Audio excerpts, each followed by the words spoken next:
Bendiciones, bendiciones. Gracias, gracias y paz a vosotros. Misericordia y amor sean multiplicados.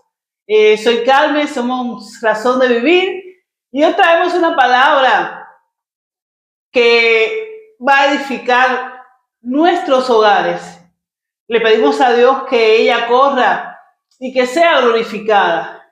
Nos dice Efesios 2:1 que Él nos dio vida cuando estábamos muertos en nuestros delitos y pecados, porque todos vivíamos así en el pasado, siguiendo los deseos de nuestras pasiones y la inclinación de nuestra naturaleza pecaminosa. Y por nuestra propia naturaleza éramos objeto del enojo de Dios, igual que todos los demás. Señor, te damos gracias, Dios, porque tú eres bueno.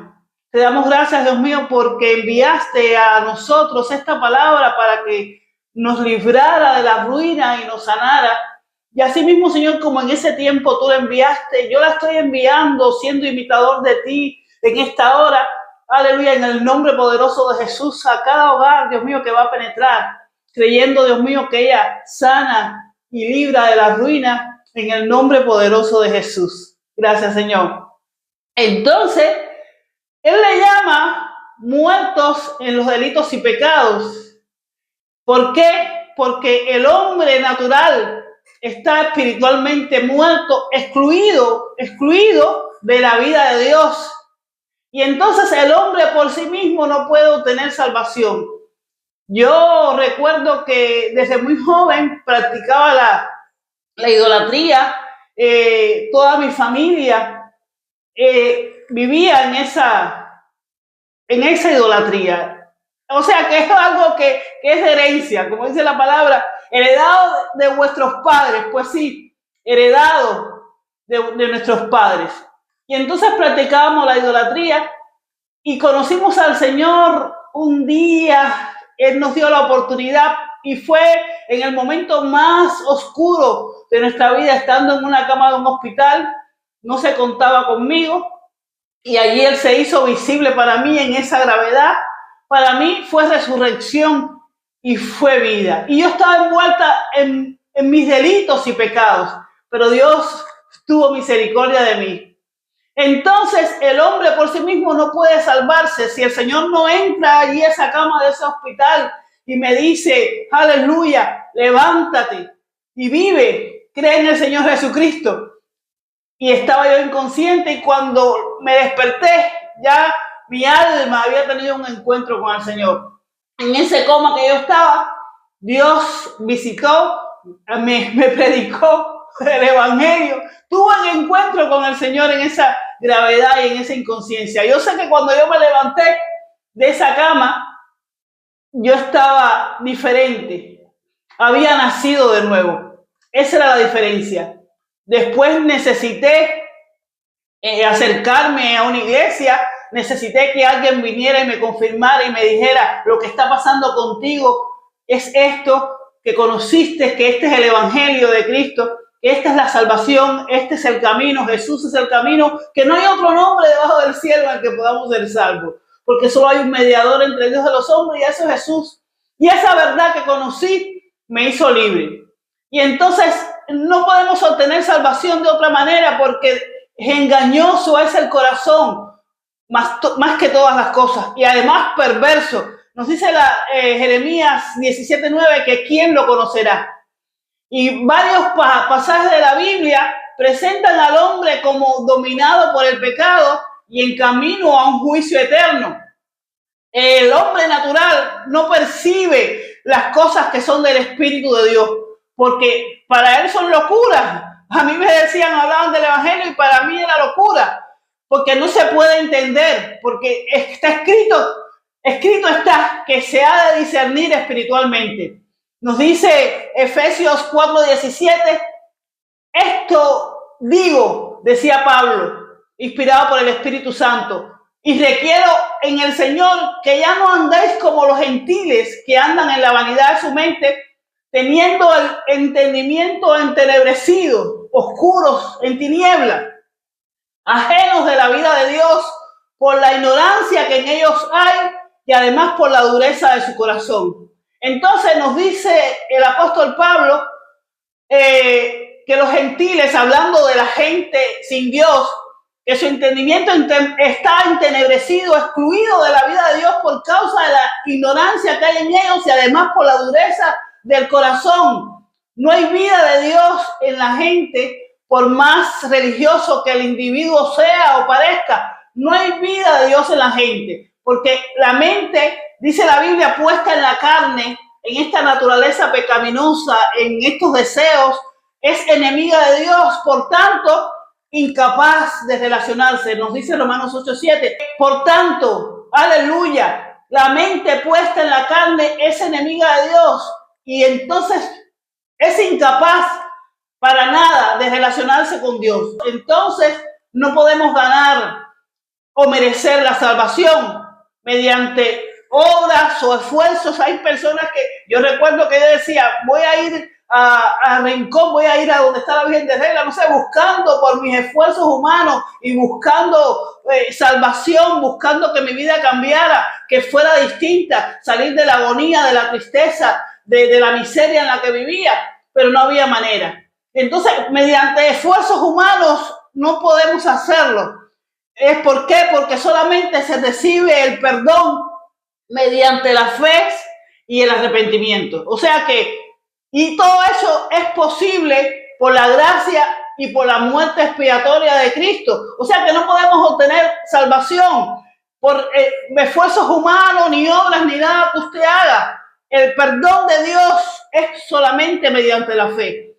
Y se hace posible por medio del arrepentimiento y por la gracia de Dios, por la muerte expiatoria de Cristo. En ningún otro hay salvación, no hay otro nombre debajo del cielo en que podamos ser salvos.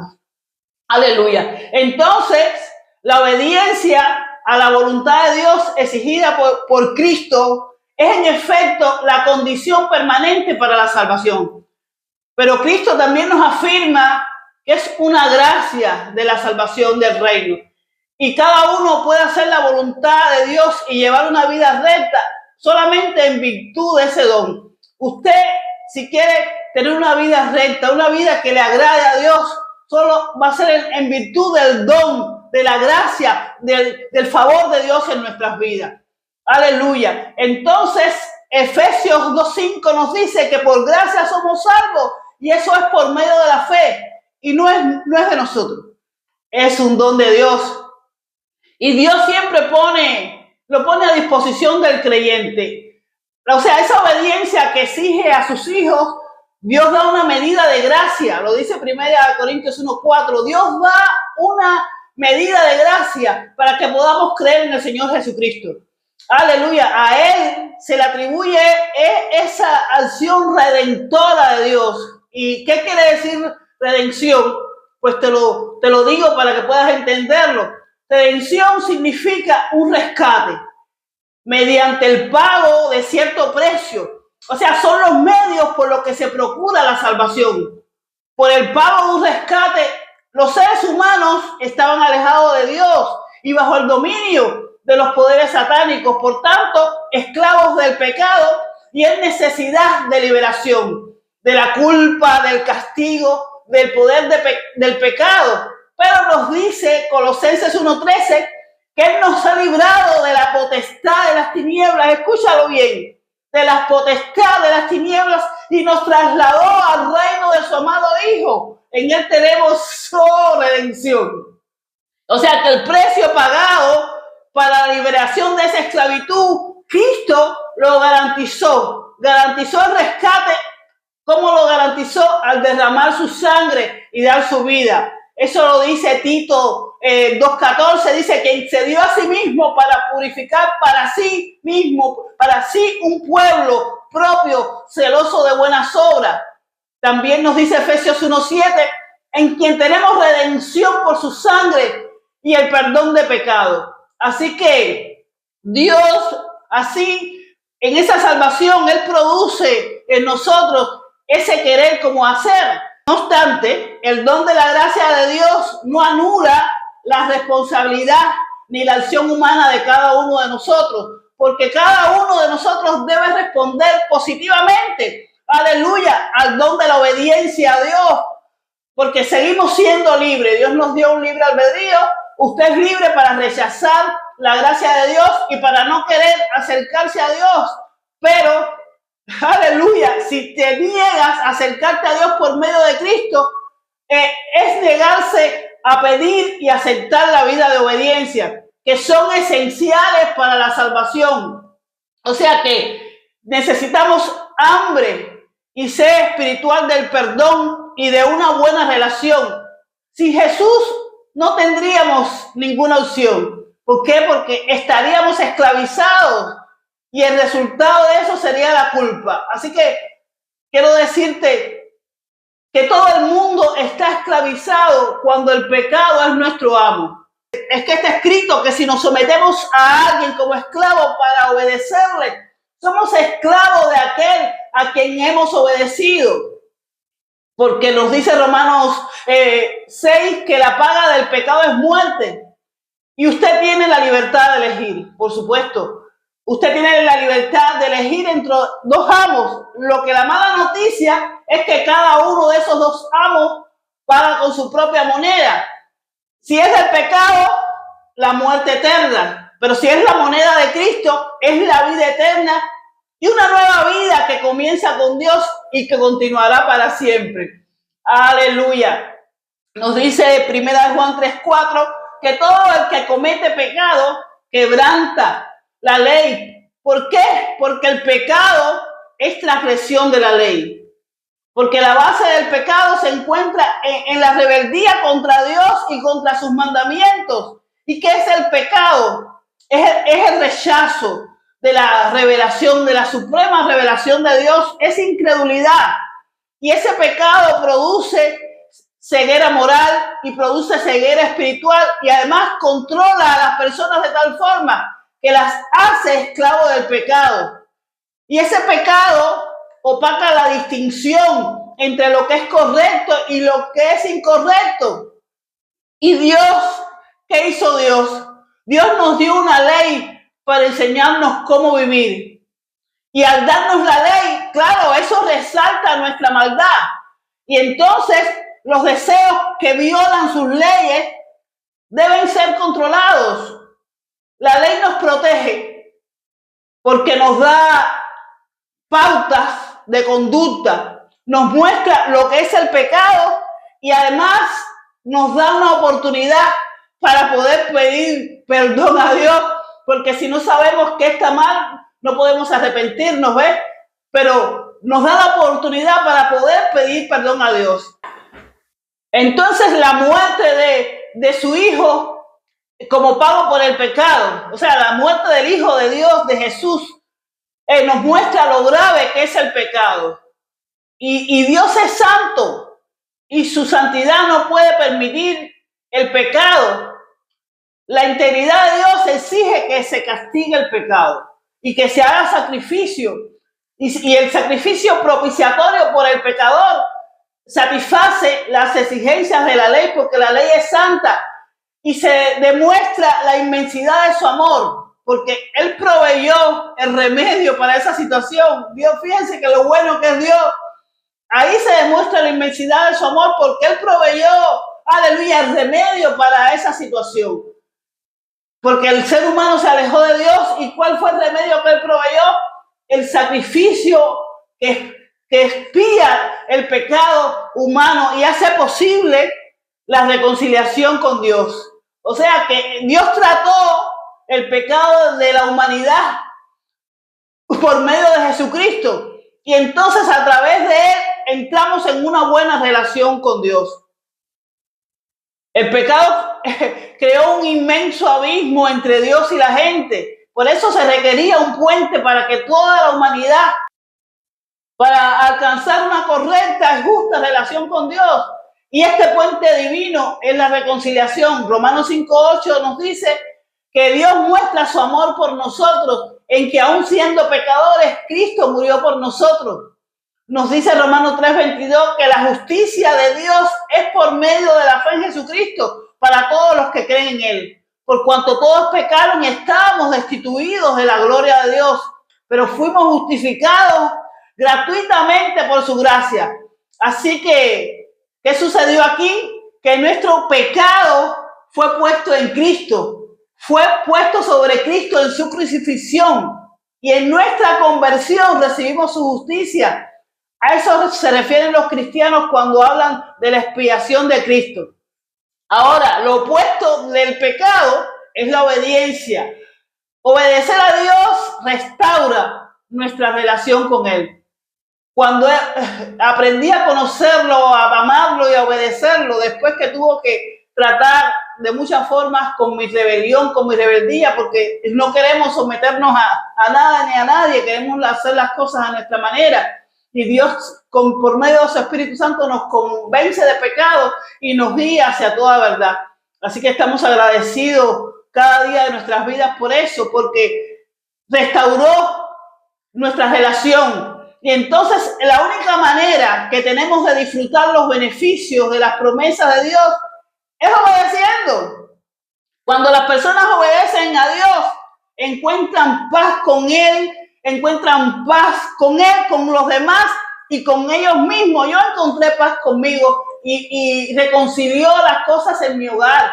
Aleluya, porque al cambiar mi estilo de vida y mi forma de comportarme, empezó a reconciliarme con los demás y a mí misma, de la culpa, de el odio, de la negatividad, de la opresión de mi vida, de toda la maldad y la malicia que gobernaba mi vida. Dios empezó a tratar y a hacer las cosas nuevas, porque es el que comenzó en nosotros la buena obra. Aleluya, dice la Biblia que la terminará. Y Dios hace todas las cosas nuevas, todas las cosas nuevas. De modo que estás en Cristo, nueva criatura eres. Las cosas viejas pasaron, he aquí, dice la palabra, todas son hechas nuevas. Y hoy tenemos un llamado para ti. Aleluya.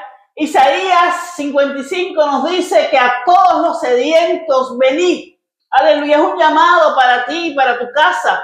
A todos los sedientos venid a las aguas, y dice: los que no tienen dinero, venid, comprad, comed, venid, comprad sin dinero, sin precio, vino y leche. Estamos aquí hablando de salvación, como dijo Jesús en el último día de la gran fiesta. Se puso de pie, alzó su voz diciendo: si alguno tiene sed, venga a mí y beba. Aleluya. El Señor dijo además: mas el que bebiere del agua que yo le daré, no tendrá sed jamás.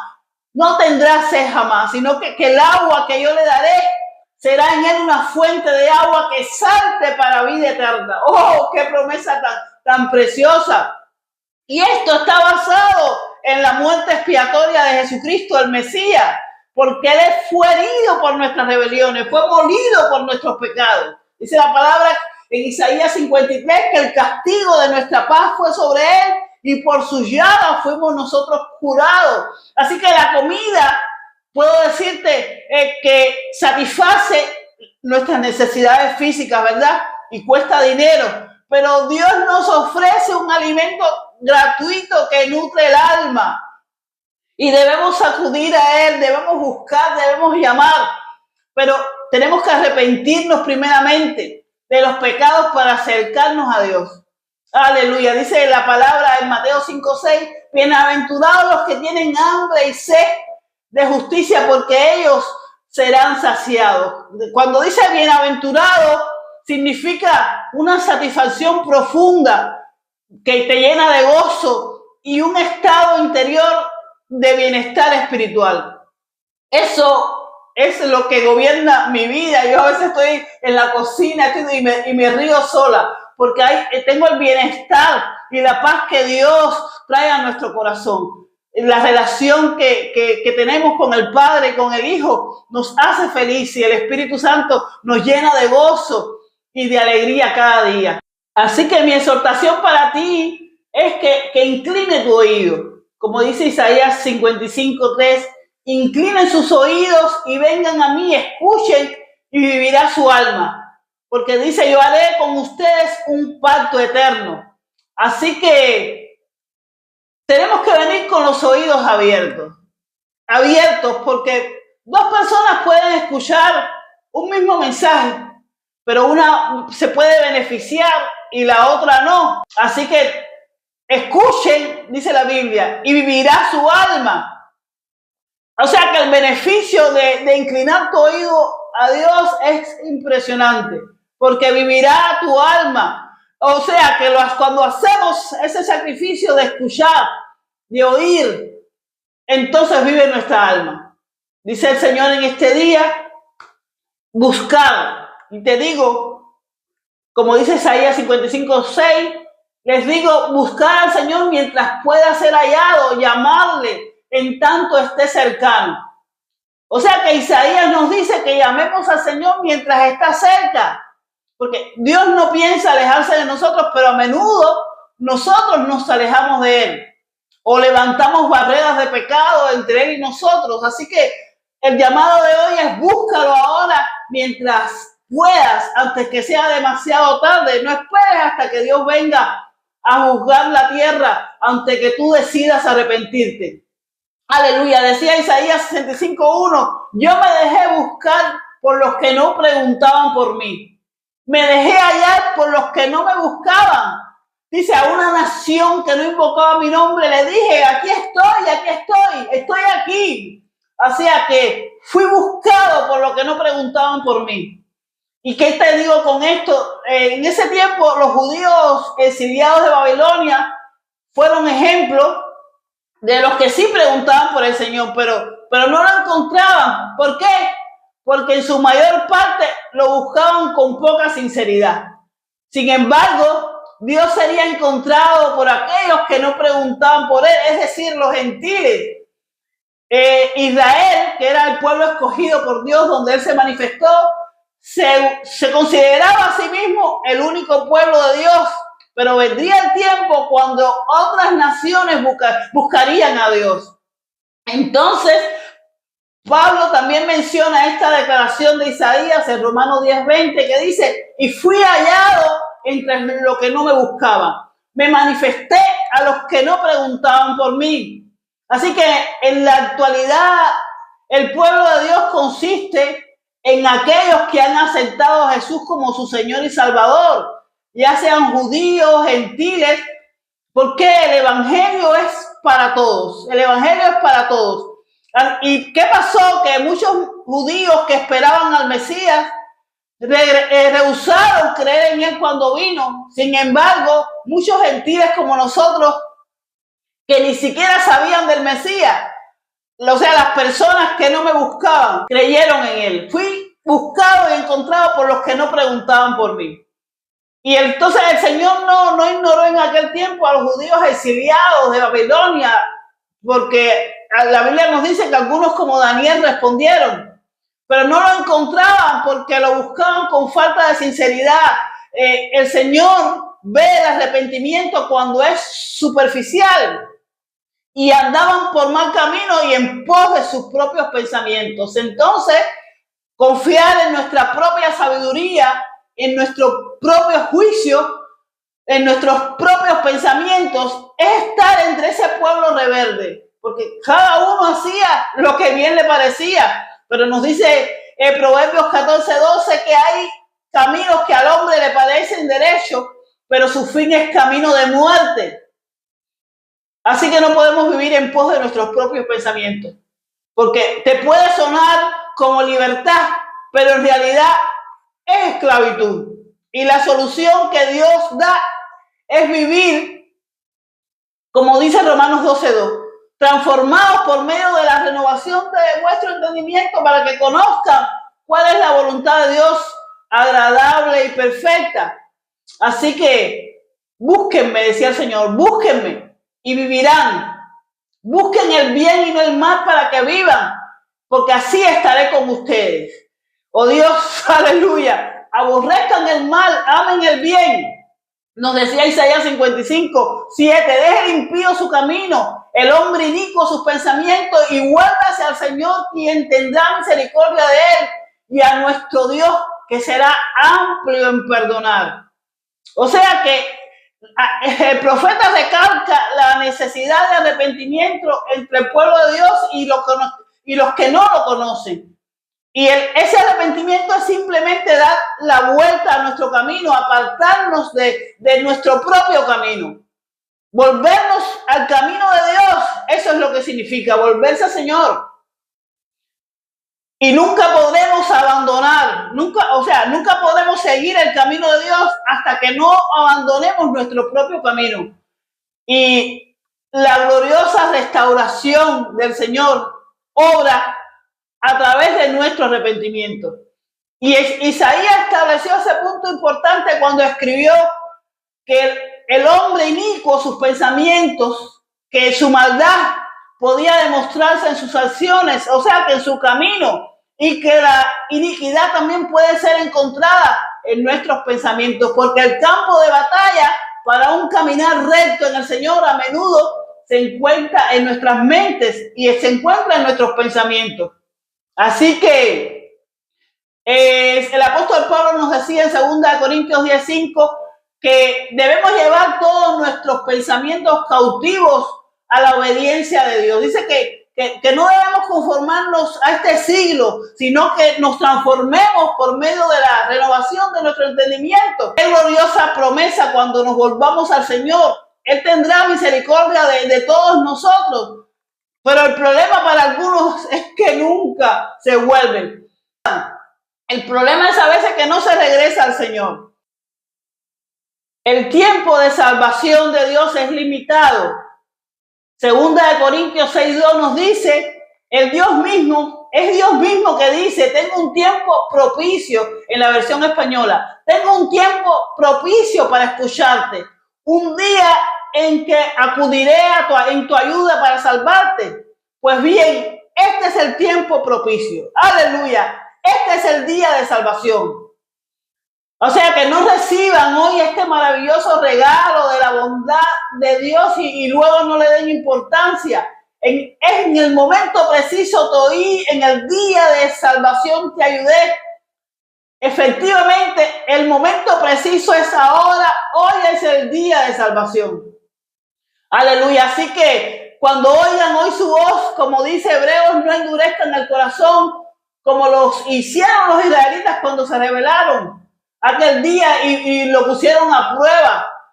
Cuando los antepasados tentaron a Dios y pusieron a prueba su paciencia, a pesar de haber visto milagros 40 años. Así que mientras hay tiempo, está hablando de hoy, de darle a Dios la confianza y la obediencia que le debemos. O sea, para cada persona, el hoy quiere decir mientras esté viva.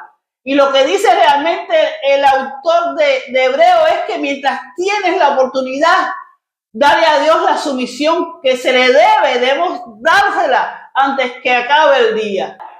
Es necesaria la obediencia. Es como si nos dijera un médico, te puedo curar si obedeces mis instrucciones al pie de la letra. O como el entrenador que le dice a un atleta, te puedo hacer campeón si no te desvías de la disciplina que te impongo. O sea, deberíamos vivir cada día como si fuera toda nuestra vida. El ofrecimiento de Dios se ha de aceptar hoy. La confianza y la obediencia se deben dar hoy. Y hay que aceptarlo ahora mismo. O puede que sea demasiado tarde. Así que mi invitación para ti es no dejes para mañana lo que puedes hacer hoy. Debemos volvernos de todo corazón. Recuerda hoy que las bendiciones de Dios siguen a la obediencia, mientras que el castigo sigue a la desobediencia. Así que debemos abandonar toda conducta que ofenda a Dios. Así que, Señor, te damos gracias en este día por esta tu palabra. Bendecimos a cada una de las personas que lo han escuchado y declaramos creyendo que sus vidas nunca más serán igual. Shalom, gracias y paz a vosotros.